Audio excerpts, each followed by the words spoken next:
नमस्कार, स्वागत है आपका महाबहस में। मैं हूं आपके साथ मेनका चौधरी और आज का जो हमारा मुद्दा है वो ये कि 2022 से पहले धर्म के नाम पर नेताजी काम पर लग गए हैं। जी हां, समाजवादी पार्टी के सांसद एसटी हसन ने मुसलमानों से अपील करते हुए कहा है कि अल्लाह के वास्ते बंट मत जाना, बीजेपी को हराने के लिए एकजुट हो जाएं। इस पर बीजेपी ने एसपी पर जिन्नावादी सोच और धर्म के नाम पर राजनीति करने का आरोप चस्पा किया।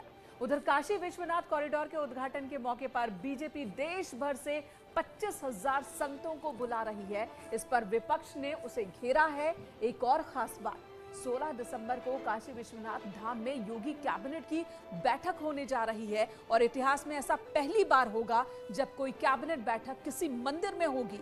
वहीं शिया वक्फ बोर्ड के पूर्व अध्यक्ष वसीम रिजवी चुनाव से ठीक पहले जितेंद्र यादव बन गए हैं, तो धर्म के काम पर लग गए हैं तमाम नेता।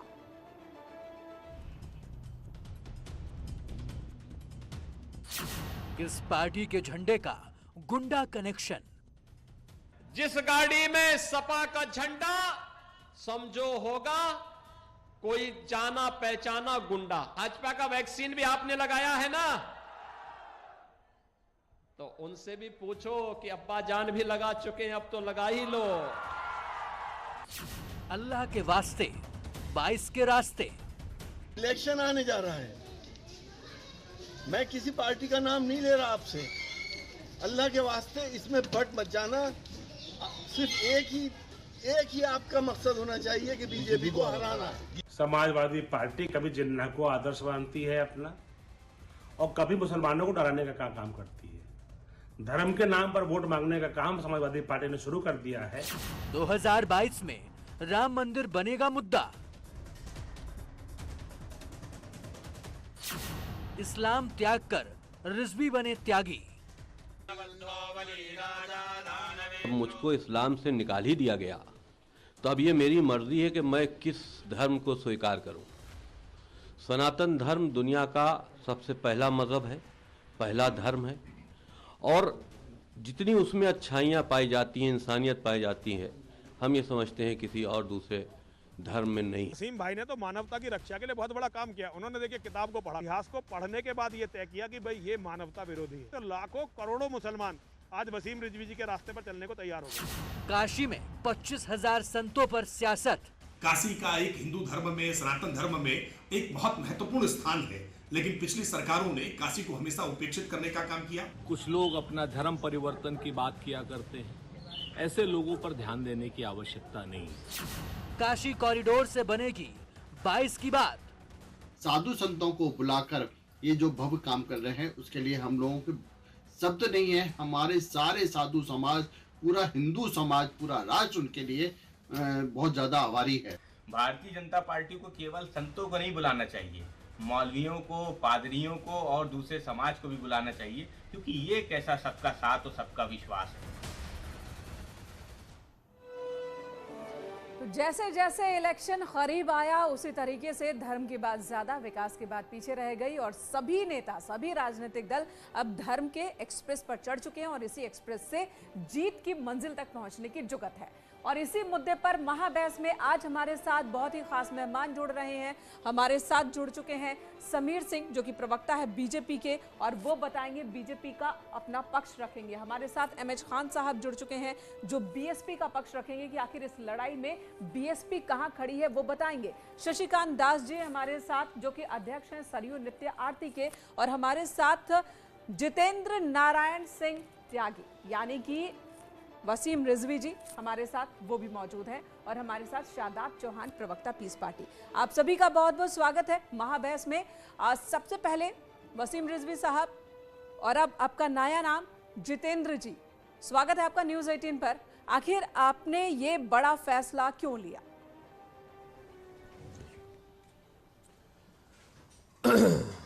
देखिए, पिछले 4-5 सालों से हमको कम से कम 20 बार इस्लाम से खारिज किया गया, इस्लाम से निकाला गया।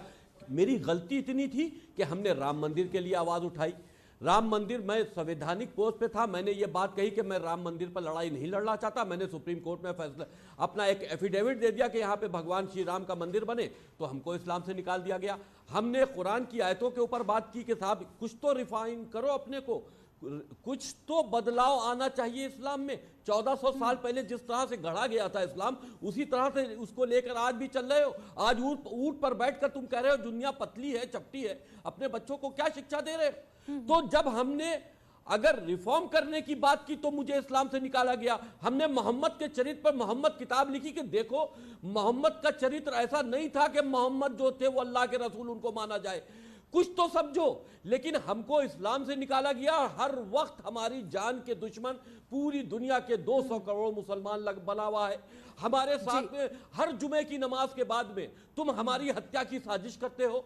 हर जुमे की नमाज के बाद में तुम हमारे ऊपर इनाम जो घोषित किया है उसकी रकम बढ़ाते हो। मेरी गर्दन काटने के तुम प्लान कर रहे हो। तो भाई तुम जब हमको निकाल चुके हो और मेरी बात सुनना ही नहीं चाहते, हम तो निकलना नहीं चाहते थे, हम तो चाहते थे हम तुम्हारे बीच में बैठकर तुमको रिफॉर्म करने की कोशिश करें, हम समझाने की कोशिश करें कि इंसानियत की तरफ बढ़ो। लेकिन तुम जब हैवानियत की तरफ, एक ऐसा हैवानियत का मजहब इख्तियार किए हो कि जो जिसमें सब कुछ गलत है, तो आतंक का चेहरा बने हुए हो, तो फिर हमको जब तुमने निकाल दिया तो हमको जहां प्रेम और मोहब्बत दिखाई दी हमने उसको इख्तियार कर लिया। देखिए एक चीज और इसमें एक बड़ा वजह यह है कि हमारे मरने के बाद हमारी कब्र देने का अधिकार भी इन मुल्लाओं ने छीना।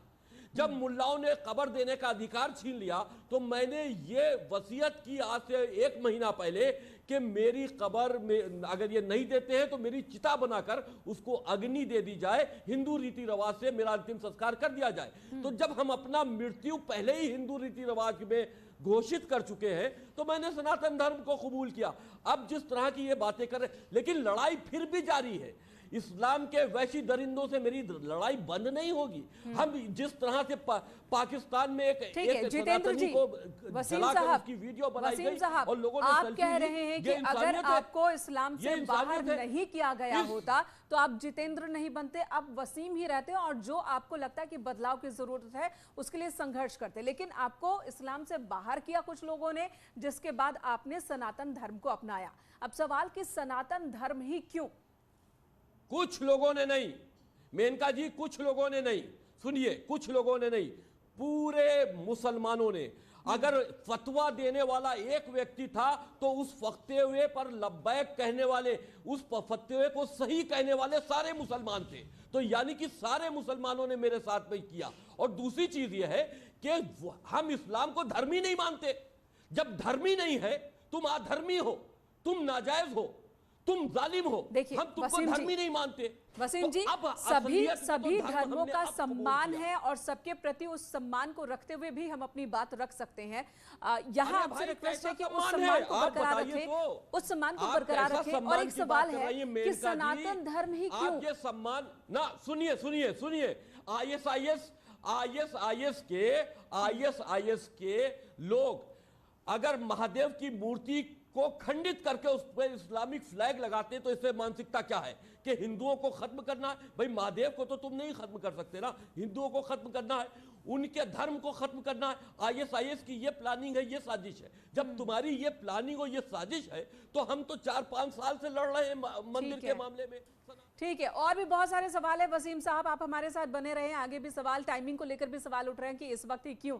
और हमारे दूसरे मेहमान हैं, उन्हें भी चर्चा में ले आते हैं। समीर सिंह, प्रवक्ता बीजेपी। समीर सिंह जी, आखिर बात कितनी भी हो विकास की, जैसे जैसे इलेक्शन नजदीक आता है ये धर्म वाली एक्सप्रेस ही सबको पसंद आती है। आप भी अब कैबिनेट मीटिंग करने जा रहे हैं विश्वनाथ कॉरिडोर में, आखिर इसकी जरूरत क्यों आन पड़ी?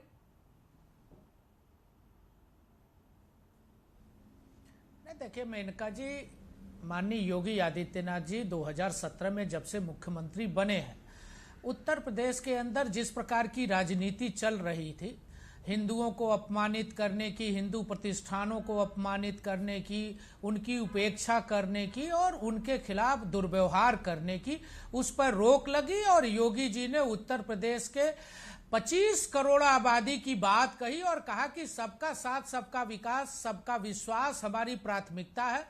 उन्होंने अयोध्या का विकास किया, अयोध्या में राम मंदिर का शिलान्यास हुआ, उन्होंने काशी का विकास किया, उन्होंने मथुरा के अंदर विकास किया और मथुरा की तरक्की हो रही है।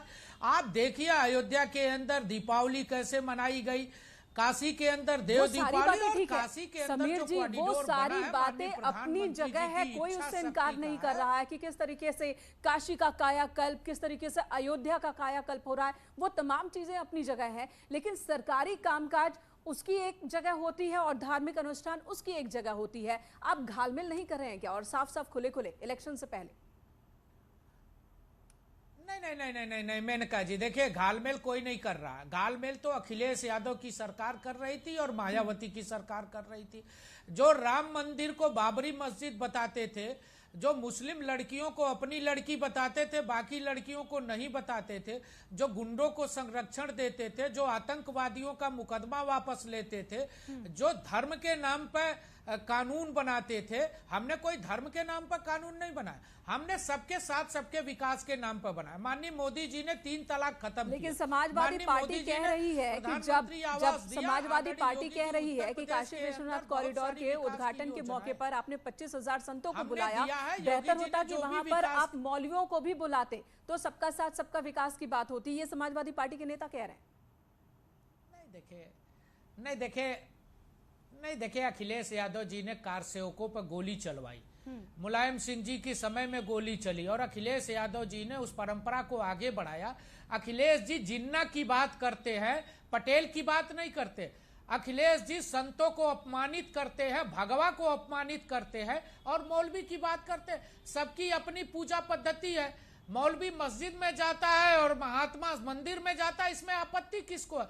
हाँ, लेकिन किसी के साथ दुर्व्यवहार नहीं होना चाहिए। जो दुर्व्यवहार सपा बसपा की सरकारों में हिंदुओं के साथ हुआ था, उनके स्वाभिमान को, उनके सम्मान को योगी जी ने बढ़ाया है, योगी जी ने स्थापित और वो तमाम, चाहे वो बात जिन्ना की हो, ठीक है, वो तमाम बातें जिन्ना की बात हो या फिर मुसलमान की बात हो, एसटी हसन साहब ने मंदिर जाना चाहते, सुन लीजिए, एसटी हसन साहब ने आज एक अपील की है कि अगर मुसलमानों को अपना अस्तित्व बचाना है तो बीजेपी को हराना होगा, अगर उन्हें दूसरी शादी करनी है तो, अगर अपने अधिकारों को बचाना है तो एक हो जाना होगा, बटना ही नहीं होगा। तो जब वो ध्रुवीकरण की बात करते हैं तो जाहिर सी बात है ध्रुवीकरण दूसरी तरफ भी होता है जो आपके लिए मुफीद है, तो आपको भी ये बात बहुत हद तक अच्छी लगती है। एमएच खान साहब के पास जाऊंगी, प्रवक्ता बीएसपी हमारे साथ मौजूद है। एमएच खान साहब, ये क्या होने लगा? फिर वही हिंदू मुसलमान, और कहीं बीजेपी और एसपी के इस तू मैं में ये दोनों ही बाजी को मार तो नहीं रहे, बाकी पार्टियों को पीछे तो नहीं कर रहे? देखिए, मैं सबसे पहले जो है डिबेट पाने से पहले मुझे बताया नहीं गया था किस चीज पे डिबेट होना है। हमारी पार्टी का नारा है सर्वजन हिताय सर्वजन सुखाय, और मैं आपके चैनल पर बैठ करके मैं अपने पैगंबर हुजूर सल्लल्लाहु अलैहि वसल्लम की बुराई नहीं सुन सकता हूँ, ना इस्लाम की बुराई सुन सकता हूँ। ये पूरे हिंदुस्तान का जो हिंदू समाज है वो भी बुराई नहीं करता है, वो भी मान सम्मान देता है। लेकिन एक ऐसा आदमी बैठा लिया आपने, और जो आप ये जो मंच है न्यूज 18 यूपी उत्तराखंड का मंच है, एमएच खान साहब, यहाँ पर भी कोई किसी की बुराई नहीं कर सकता। जब अगर किसी ने करने की कोशिश की तो चैनल ने डिनाई किया उसे। नहीं, ये साहब अभी जो जिसका नाम आप ले रही हैं वो हुजूर सल्लल्लाहु अलैहि वसल्लम के बारे में उल्टी सीधी बातें कर रहा है। मैं ऐसे डिबेट में शामिल नहीं हूंगा। नमस्कार, जय हिंद, जय भारत, खुदा हाफिज। आप रहिए, हमने उन्हें भी रोका, वसीम साहब को भी हमने रोका, वसीम साहब को हमने रोका। हुजूर सल्लल्लाहु अलैहि वसल्लम के बारे में बुराई नहीं सुन सकता मैं। मत सुनिए, हमने भी रोका, हमने भी उन्हें रोका कि ऐसी बात वो इस प्लेटफॉर्म पर न कहें। एमएच खान साहब, राम के बारे में भी बुराई नहीं सुन सकता, कृष्ण के बारे में बुराई नहीं सुन सकता, किसी भी धर्म के बारे में कोई बुराई नहीं सुनी जा सकती है, ठीक है? हर धर्म का अपना सम्मान है। एमएच खान साहब, आप इतने बुजुर्ग हैं, आप इतने वरिष्ठ नेता हैं, आपको इस बात का एहसास है। हमने वसीम खान साहब को भी रोका कि आप ऐसी कोई बात ना करें जो किसी की भी भावना को ठेस पहुंचाए। वो गाली बक रहा है, वो गाली बक रहा है, बदतमीजी कर रहा है, ठीक गाली बक रहा है। एमएच खान साहब, यही तो सवाल है, यही तो सवाल है कि क्या इस तरह के विवाद को खड़ा करके, सुनिए तो सही, एक बार सुन लीजिए, क्या इस तरह के विवाद को खड़ा करके बीजेपी और समाजवादी पार्टी के बीच में कोई मैच फिक्सिंग हो गई है क्या कि ऐसे विवाद को खड़ा करो, बाकी पार्टियों को अलग कर दो? यही तो सवाल है। देखिए मैडम मेरी बात सुनिए, बीजेपी के भी जो हिंदू लोग हैं, भाई हमारे हैं, वो भी हमारे पैगंबर को गाली नहीं बकते हैं। बिल्कुल, ये गाली बक रहा बैठा, तो ये बर्दाश्त नहीं होगा। हम ना हिंदू को हम भगवान श्री राम को भी नहीं गाली बकते, हम श्री कृष्ण जी को गाली नहीं बकते, तो हमारे हुजूर सल्लल्लाहु अलैहि वसल्लम को जो गाली बकेगा वो हिंदू में है ना मुसलमान में है? किस आइडियोलॉजी के साथ गया, कहाँ गया? मैं नहीं रखता, मैं बैठ नहीं सकता, माफी चाहता हूँ, नमस्कार, आदाब। एमएच खान साहब, मैंने क्या कहा कि यही कहीं कोशिश तो नहीं है कि सबको अलग कर दो, सबको हटा दो? चलिए, एमएच खान साहब हमारे साथ फिलहाल नहीं है, और वसीम साहब ने जो बात कही थी हमने खंडन भी किया था और उन्हें रोका भी था, बावजूद इसके एमएच खान साहब इस वक्त डिबेट में नहीं। शशिकांत दास जी हैं अध्यक्ष सरयू नित्य आरती, इस वक्त हमारे साथ जुड़े हुए हैं, उनके पास भी चलूंगी। उससे पहले शादाब चौहान जी के पास चलती हूँ, प्रवक्ता पीस पार्टी। शादाब जी, ये जो हिंदू मुस्लिम की लड़ाई हो गई है, इलेक्शन से पहले जो माहौल बन गया है, तो क्या ऐसा लग रहा है कि समाजवादी पार्टी और बीजेपी के बीच कहीं कोई मैच फिक्सिंग हो गई है? क्योंकि दोनों तरफ से एक दूसरे पर हमले हो रहे हैं और एक ही जबान का इस्तेमाल हो रहा है और बाकी पार्टियों की चर्चा अब पीछे होती जा रही है। हेलो, हाँ हेलो जी शादाब जी, आवाज मिल रही है आपको?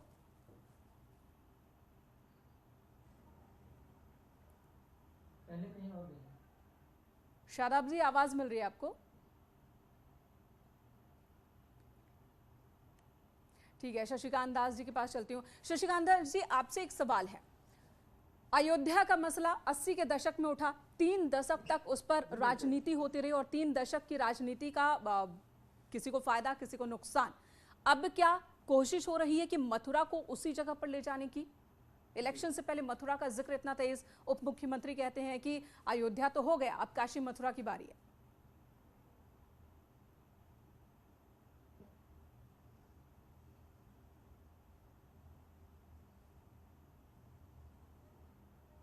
नहीं जी, आवाज मिल रही है शशिकांत जी? हाँ जी, मिलने लगी जी। जी, निश्चित रूप से आपका कथन मेनका जी, मैं निवेदन करूंगा सबसे पहले जितेंद्र त्यागी जी को वसीम रिजवी के नाम से ना पुकारा जाए, क्योंकि हिंदू धर्म उन्होंने स्वीकार कर लिया, पहला मेरा निवेदन है। और दूसरी बात मैं ये कहना चाहता हूं, ये सब जितनी बातें हैं हमारे धर्म के लिए सब लोगों ने प्रताड़ना दी है, चाहे कोई भी सरकार पिछली आई है। तो आज मथुरा और काशी की जो बात हो रही है, काशी विश्वनाथ भगवान तो अपने आप में अनूठे हैं, सब तरह से उनका सिस्टम बढ़िया सुंदर सुधर गया है। बात रही मथुरा की, तो निश्चित रूप से भारतीय जनता पार्टी ने निरंतर, जब वो सरकार में नहीं थी, आज सरकार में है भी, तो भी वो निरंतर धर्म के लिए लड़ती रही, ठाकुर जी के लिए लड़ती रही, राम जन्मभूमि के लिए लड़ती रही, कृष्ण जन्मभूमि के लिए लड़ती रही। यदि आज हम कृष्ण जन्मभूमि की बात करते हैं तो इसमें बुराई क्या है? अगर हम भगवान के हैं, ठाकुर जी के हम हैं, हम हिंदू सनातन धर्मी हैं, तो निश्चित रूप से हम कृष्ण की बात करेंगे, हम राम जी की बात करेंगे, हम काशी विश्वनाथ की बात करेंगे। आप देख लीजिए आज विंध्यवासिनी जी मैया का कितना सुंदर दरबार आपके सामने आकर के दर्शन मिल रहा है। ये पिछली सरकारों ने क्यों नहीं किया? क्या ये विकास नहीं था? क्या ये भारतवर्ष का या उत्तर प्रदेश की विकास की बात नहीं थी? क्या हम धर्म को छोड़े मस्जिदों में जाकर के आप बढ़िया सुंदर मस्जिद बनवा रहे थे, आप जहां इनके मुर्दे गाड़े जाते हैं वहां जाकर के आप मुर्दों की व्यवस्था कर रहे थे। ठाकुर जी के लिए आप कभी नहीं आए, न कभी आप भगवान राम के लिए आए, न कभी आप कृष्ण के लिए आए, न कभी आप माँ विंध्यवासिनी के लिए आए। तो आज अगर भारतीय जनता पार्टी सरकार में है और हिंदू सनातन धर्मी लोग हैं, तो अगर हम वो बात कर रहे हैं तो इसमें बुराई क्या बात है भाई? इसमें बुरा किस बात का है? और रह गई बात, तो आप ये कह रहे हैं कि 2022 के लिए जी, तो क्या आप ये कह रहे हैं कि धर्म के रास्ते ही 2022 का जो ये रास्ता है वो तय होगा और संतों का आशीर्वाद पूरी तरह से एक तरफ है?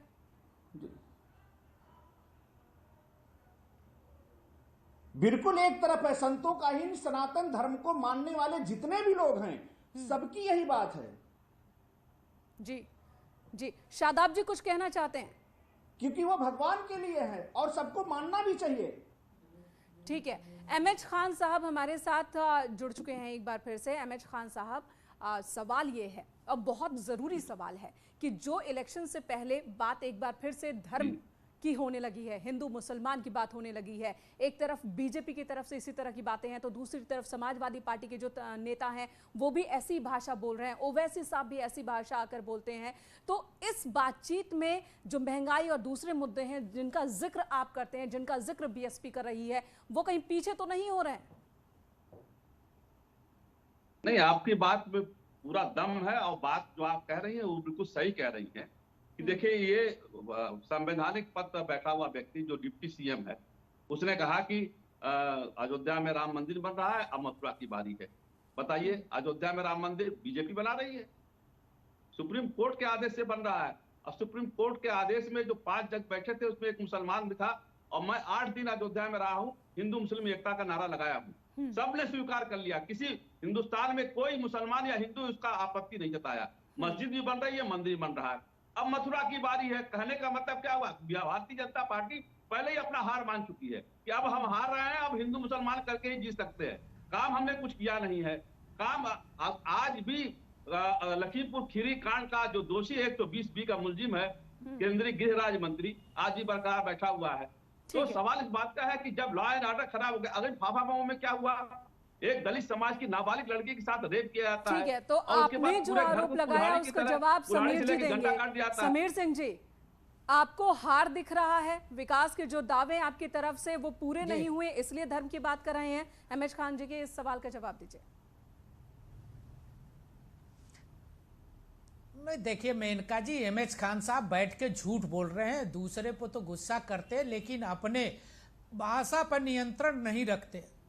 जिस भाषा का इस्तेमाल डिप्टी सीएम के लिए कर रहे हैं ये इनको आपको क्या भाषा बोली हमने आपको? लेकिन मैं इतना जरूर पूछना चाहता हूँ, इतना जरूर पूछना चाहता हूँ, क्या बोली आपको भाषा हमने? जितना आप देख लेना, आप देख लेना, बात हमारी पूरी होने दो। एमएच साहब बात पूरी होने दो, बात हमारी पूरी होने दो, बात पूरी होने दो। मैंने आपको डिस्टर्ब नहीं किया, मैंने आपको डिस्टर्ब नहीं किया, बात पूरी होने दो। ठीक है, आपने डिप्टी सीएम बोल रहा है, आपका नौकर है एमएच हसन का कोई नौकर है? माहौल बहुत ज्यादा गर्म हो रहा है। जाहिर सी बात है, इलेक्शन का वक्त है, चुनावी मौसम है, तो माहौल तो गर्म होगा ही। ठीक है, एमएच खान साहब, समीर जी, शशिकांत जी, बहुत बहुत धन्यवाद आप सभी का हमारे साथ इस वक्त जुड़े रहने के लिए, बात करने के लिए, तमाम विवादों के बाद भी, मतभेदों के बाद भी। और जो आज हमने सवाल किया था सोशल नेटवर्किंग साइट कूपर, लोगों से पूछा था कि क्या यूपी में वोट के लिए धर्म का सहारा जरूरी है। इस पर माता प्रसाद दुबे नाम के एक शख्स हैं, यूजर हैं, उन्होंने लिखा है, बिना धर्म, वर्ग, जाति के सहारे वर्तमान समय में कोई भी पार्टी जीत हासिल नहीं कर सकती और सभी पार्टियां करती हैं। अगड़ा, पिछड़ा, दलित, हिंदू, मुस्लिम सभी वर्गों के नेता राजनीति में सक्रिय हैं। चुनाव में यही काम आता है, अन्य मुद्दों पर चर्चा बहस नहीं होती। जनता की धार्मिक और जातिगत भावना का दोहन करके ही सत्ता प्राप्त होती है। तो जो लोग हैं, जो वोटर्स हैं, मतदाता हैं, उनके बीच भी यही सोच है।